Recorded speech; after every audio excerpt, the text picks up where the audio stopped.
you have.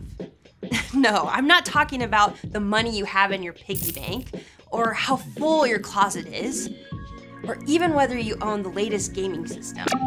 I'm talking about the things that each of you has been given by a generous God who loves you more than you could imagine. God has given you time.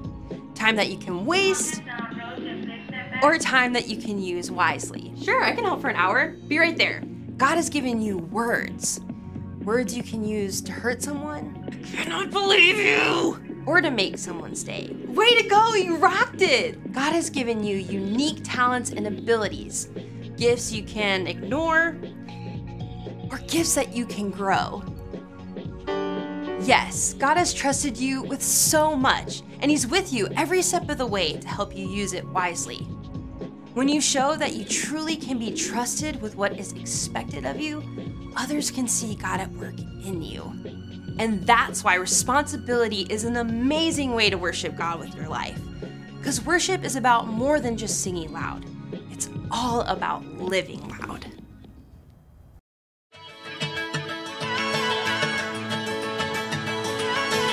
You never turn away, you never leave my side. And every time I call your name out just to find that you're already right here with me, never been alone. I can trust you with my heart, 'cause this I know. You are always faithful, you love me from the start. No matter what I'm facing, I will trust you with my heart.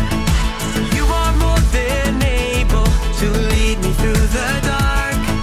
Your love is never failing, I will trust you with my heart. Whoa, I will trust you with my heart. There are days when I feel I need a friend, and then I hear your voice reminding me again that you're already right here with me, never been alone. I can trust you with my heart, 'cause this I know. You are always faithful, you love me from the start. No matter what I'm facing, I will trust you with my heart. You are more than able to lead me through the dark. Your love is never failing, I will trust you with my heart. Whoa, I will trust you with my heart. No matter what may come, no matter what I go through, God, you are never gonna fail me, I will trust you with my heart. No matter what may come, no matter what I go through, God, you are never gonna fail me, I will trust you with my heart. You are always faithful, you love me from the start. No matter what I'm facing, I will trust you with my heart. You are more than able to lead me through the dark. Your love is never failing, I will trust you with my heart. Whoa, I will trust you with my heart. Whoa, I will trust you with my heart. Whoa, I will trust you with my heart.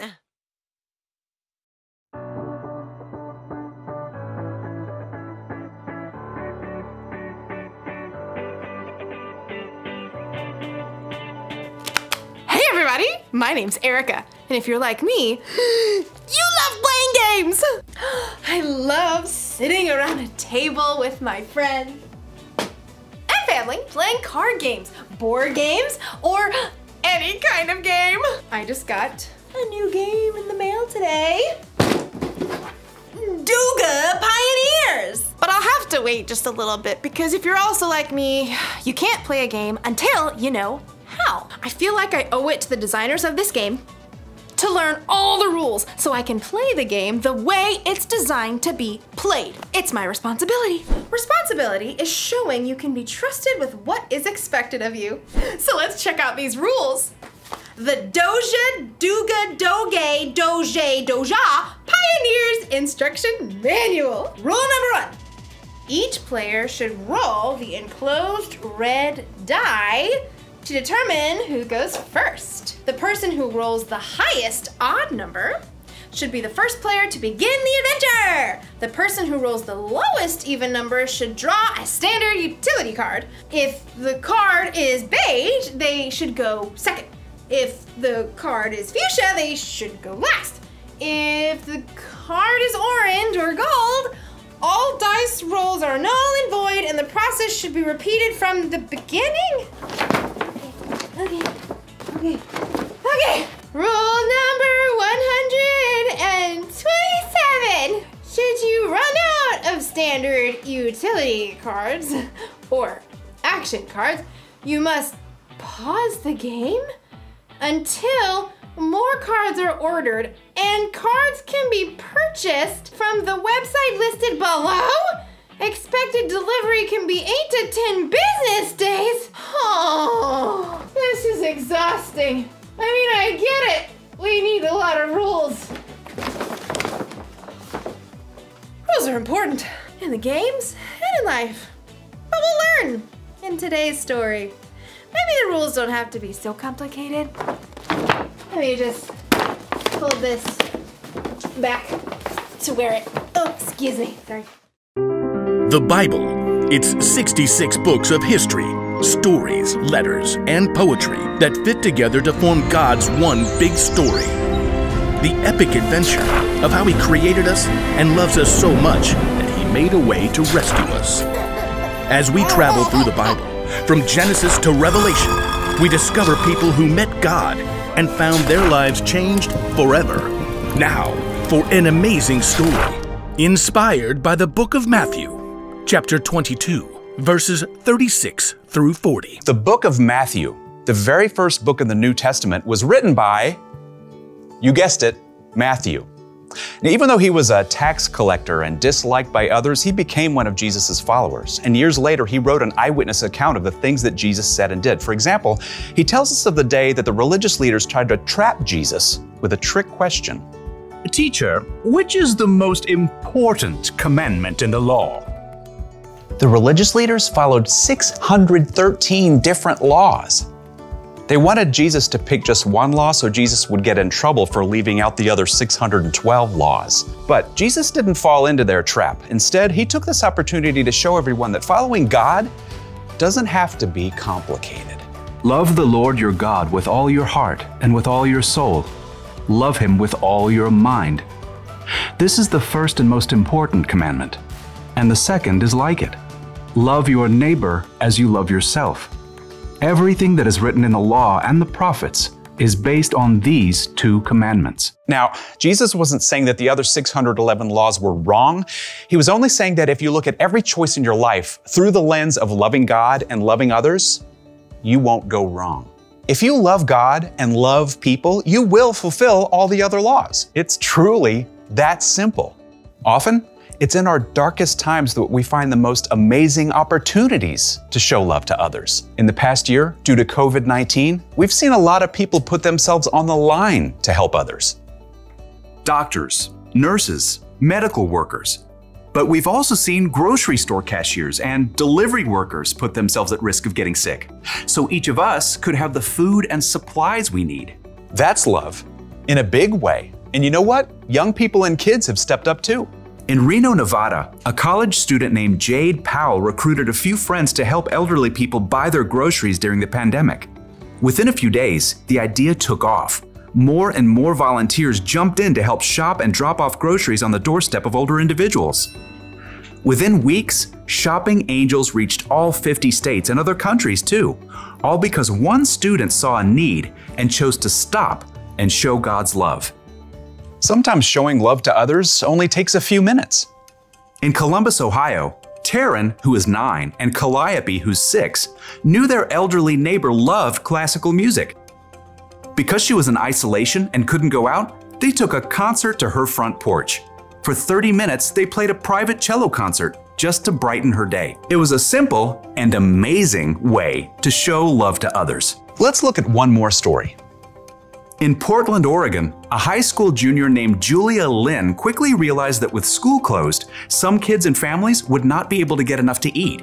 She put out the word online in her community, requesting food donations. Within days, she received over 400 responses. Julia picked up each donation herself, and with the help of the school student government, she set up distribution centers where families in need could pick up the food. In helping provide food to hungry people, Julia was clearly showing God's love in action. God loves us so deeply. He's done so much for us, it's our responsibility to take that same love and show it to others.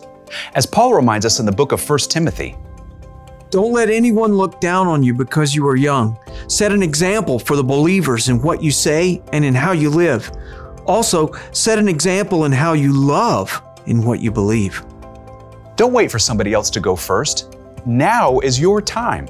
Now is your chance to love God by loving others.